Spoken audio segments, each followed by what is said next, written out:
साथीहरू, TU cricket ग्राउन्डको आज सम्पूर्ण अपडेटहरू हामीहरू तपाईहरुमा ल्याएर आएका छौं।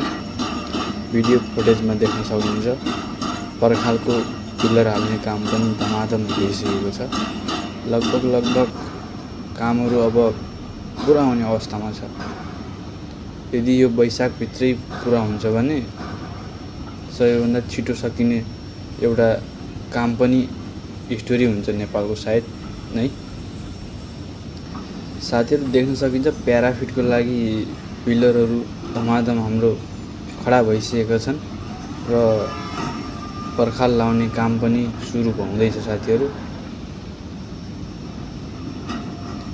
भिडियोमा देख्न सकिन्छ यता पर्खाल लाग्दैछ, काम एकदम रकेटको स्पिडमा भइरहेछ। यतातिर चाहिँ फ्लड लाइटको लागि पिलरहरू रेडी गरिदैछ। यो चाहिँ फ्लड लाइटको खाल्डो जसमा हामी देख्न सकिन्छ। यहाँनिर चाहिँ फ्लड लाइट गाड्ने चाहिँ तयारी सम्पूर्ण तयारी हुँदैछ। लगभग यो फ्लड लाइटको लागि एउटा फ्लड लाइटको लागि हो। यो चाहिँ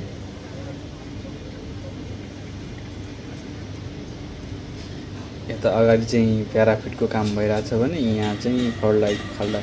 यता हेर्नु साथीहरू, यो लगभग पर्खाल पनि लाग्ने काम भइसकेको छ। यो प्याराफिटको लागि यता चाहिँ पर्खाल लागिसकेको छ। यो हेर्नु साथीहरू, यो चाहिँ फ्लड लाइटको लागि तल जमिन मुनि गाड्नको लागि यो बनाइदैछ। साथै धेरै यता साइडमा बनाएर राखिएको छ। उतातिर देख्न सकिन्छ पिलरहरू पछाडि।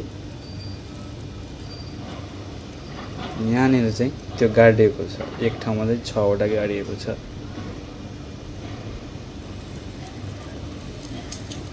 काम एकदम धमाधम भइरहेको छ। चारैतिर चौतर्फी काम 24 घण्टा काम हुँदैछ।